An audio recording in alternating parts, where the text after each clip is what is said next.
Saya rasa kita nggak terburu-buru menunjuk ke pelatihan. Bahwa yang namanya Coach Sintayong dan tentu Coach Patrick sudah menjadi bagian masa lalu. Tapi apa yang telah diberikan Coach Sintayong kita apresiasi. Yes, alhamdulillah tepat pagi ini teka-teki mengenai siapa yang akan menahkodai timnas Indonesia akhirnya terjawab tuntas. Dalam konferensi resmi, Ketua Umum PSSI, Erick Thohir, mengumumkan 4 pelatih yang akan menangani proyek besar sepak bola nasional. Momen ini sontak menyita perhatian seluruh pecinta Garuda. Namun yang paling bikin heboh tentu nama di posisi nomor 3. Sosok tersebut begitu dipuja para supporter berkat karismanya dan reputasi hebat dalam membangun mental bertanding.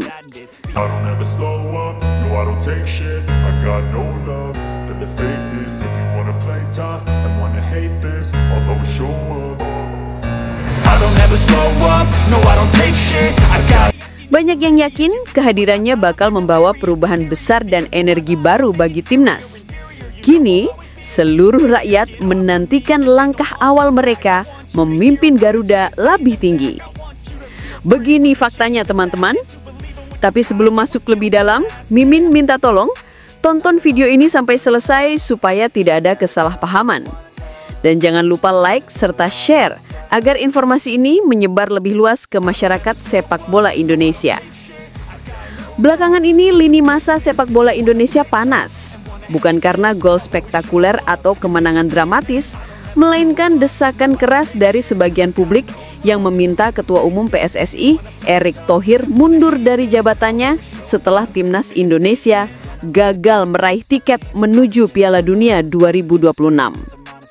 Tagar desakan mundur bermunculan di media sosial. Sebagian fans merasa kecewa karena harapan besar yang selama ini ditanamkan pada skuad Garuda belum bisa diwujudkan. Bahkan muncul opini bahwa PSSI di bawah kepemimpinan Erick butuh wajah baru. Namun, ternyata Erick akhirnya angkat bicara. Dalam sebuah podcast, ia menegaskan bahwa dirinya tidak akan mundur karena masih memegang amanah hingga 2027. Ia menegaskan bahwa jabatan itu bukan hadiah pribadi, tetapi mandat para pemilih resmi, mulai dari klub hingga para pengurus asosiasi daerah. Erick mengambil sikap yang jarang dilakukan pejabat publik. Bukan defensif, bukan menyalahkan orang lain, melainkan mengajak publik untuk melihat persoalan sepak bola sebagai tanggung jawab kolektif. Untuk itu, kita akan membedah 3 poin besar dari sikap tegas Erick menyikapi kabar mundur dari PSSI yang viral. Eggman 1. Erick menolak mundur. Amanah harus dijaga. Tegas dikatakan, mundur bukan solusi. Menurut Erick, jika sebuah organisasi terpuruk, yang diperlukan bukan mencari kambing hitam. Ia menyebut yang harus dilakukan adalah mengakui kekurangan bersama dan memulai perbaikan secara menyeluruh. Ia juga menolak asumsi bahwa pertahanannya atas kursi ketua umum didorong ego pribadi. Baginya, amanah adalah komitmen moral. Ia berkata, jangan kita membangun scapegoat, harus mengaku salah bersama. Sikap ini memperlihatkan bahwa dirinya siap mengakui kegagalan tanpa harus menyerah pada tekanan. Ini langkah yang bisa dibilang tidak populer. Dalam kondisi publik sedang marah, banyak orang akan memilih jalan aman, melepas jabatan dan keluar dari badai. Namun Erick memilih bertahan. Menurutnya, yang dibutuhkan bukan pergantian pemimpin setiap gagal, tetapi kontinuitas program dan keberanian memperbaiki sistem dari dalam. Kepemimpinan bagi Erick bukan soal kenyamanan pribadi, melainkan tanggung jawab untuk memastikan proses yang sudah berjalan tetap berada di jalur pembangunan jangka panjang. Kedua, komitmen sampai 2027, membuka ruang regenerasi. Erick menegaskan masa jabatannya belum usai. Ia berjanji untuk menyelesaikan mandat hingga pemilihan berikutnya di 2027. Namun, ini menarik. Meskipun menolak mundur, Erick tidak menutup pintu untuk calon lain. Ia membuka kesempatan bagi siapa saja yang ingin mencalonkan diri. Menurutnya, PSSI harus mendapatkan pemimpin terbaik melalui proses demokratis.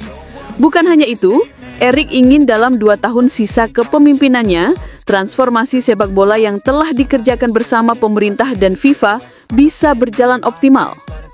Keberadaan kantor FIFA di Jakarta adalah salah satu wujud nyata kolaborasi internasional. Erik menilai bahwa keberlangsungan program jauh lebih penting daripada sekedar pergantian figur.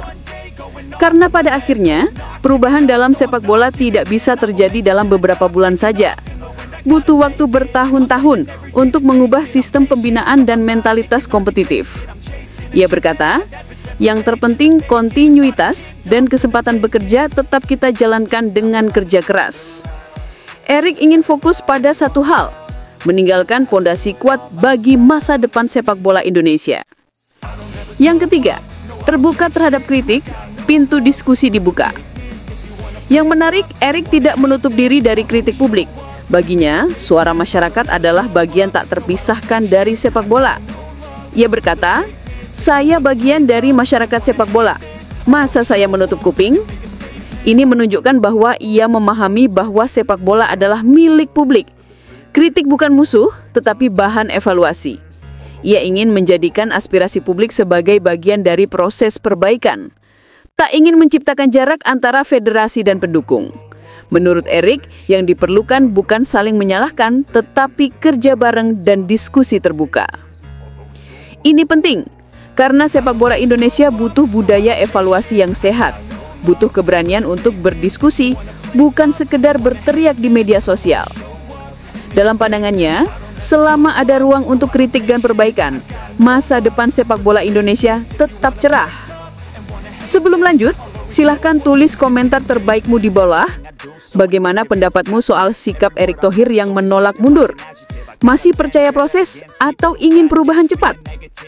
Tulis di komentar, karena suara kalian akan menjadi bagian penting dalam masa depan sepak bola Indonesia.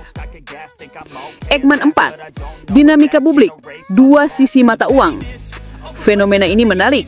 Di satu sisi, desakan publik agar Erik mundur menunjukkan tingginya ekspektasi terhadap prestasi sepak bola Indonesia. Publik kecewa berat gagal menuju Piala Dunia. Wajar, sebab setelah transformasi PSSI berjalan, publik menaruh harapan besar. Namun, di sisi lain, sikap Erik yang bertahan menunjukkan tanggung jawab dan konsistensi. Bagi sebagian orang, mungkin lebih mudah untuk mundur. Namun ia memilih menyelesaikan tugasnya walau mendapat tekanan. Dalam kacamata organisasi, mungkin keputusan ini baik untuk menjaga kesinambungan program. Perubahan instan kadang memutus proses transformasi yang sedang berjalan. Namun demikian, ujian sesungguhnya adalah, bisakah kritik benar-benar ditindaklanjuti menjadi perubahan nyata? Selama kritik hanya didengar, tapi tidak diwujudkan dalam bentuk perbaikan, publik tetap akan marah. Eggman 5, FIFA Matchday dan U23, tantangan baru. Publik juga menyoroti langkah timnas U23 yang tidak bermain di agenda yang berdampak pada ranking FIFA. Menurut manajer tim, ini bagian dari strategi. Fokus mempersiapkan tim menuju SEA Games 2025. Banyak yang mempertanyakan, kenapa tidak sekalian mengejar angka ranking? Sumarji menjawab, uji coba yang dilakukan berada di kategori Tier 2, sehingga tidak berdampak pada peringkat. Namun, tujuannya lebih penting, evaluasi taktik, fisik, dan kekompakan. Pertanyaan besarnya adalah, hasil uji coba ini apakah akan memberikan progres signifikan? Karena jika lawan yang dihadapi tidak cukup kuat, bagaimana bisa mengukur perkembangan tim? Namun, pelatih Indra Syafri menegaskan bahwa pertandingan ini sangat berharga untuk belajar. Hasil mungkin tidak memuaskan, tetapi pengalaman bertanding sangat penting. Eggman 6, tantangan menuju SEA Games. SEA Games 2025 di Thailand akan jadi ujian penting. Indonesia ingin mempertahankan medali emas. Sementara itu, lawan uji coba yang dirahasiakan memunculkan teka-teki. Apakah ini strategi atau memang belum menemukan lawan ideal? Tanpa tantangan besar, persiapan bisa kurang maksimal. Tetapi, jika persiapan matang, U23 bisa melanjutkan prestasi di tingkat ASEAN. Targetnya jelas, konsisten di level Asia Tenggara sambil mempersiapkan lonjakan menuju level Asia. Eggman 7, Piala Asia 2027, optimisme dan syarat berat. Timnas Indonesia diprediksi bisa menembus semifinal Piala Asia 2027. Namun ada prasyarat penting, tidak bertemu Jepang sebelum semifinal. Hal ini diungkap oleh Andre Rosiade. Menurutnya, Jepang adalah tembok besar. Hebatnya, Jepang baru saja mengalahkan Brasil di FIFA Matchday. Artinya, kualitas mereka tidak main-main. Untuk mencapai semifinal, Indonesia harus punya pelatih berkualitas, memahami kultur sepak bola Indonesia, mau menetap, paham karakter pemain. Erik sendiri menegaskan target realistis, lolos 16 besar. Ini langkah awal sebelum memimpikan semifinal. Eggman 8, pencarian pelatih baru. Dengan mundurnya Shin Tae-yong, PSSI sedang mencari pelatih baru. Erik menyebut ada 5 nama yang sudah masuk radar. Proses ini melibatkan pemerintah juga, karena sepak bola sudah menjadi isu nasional. Targetnya, menggandeng pelatih yang mampu membangun tim, bukan hanya mencari kemenangan instan. Pengumuman diprediksi dirilis pada awal 2026. Waktu yang cukup untuk persiapan. Yang terakhir, isu mutasi pelatih, Nova Arianto ke U23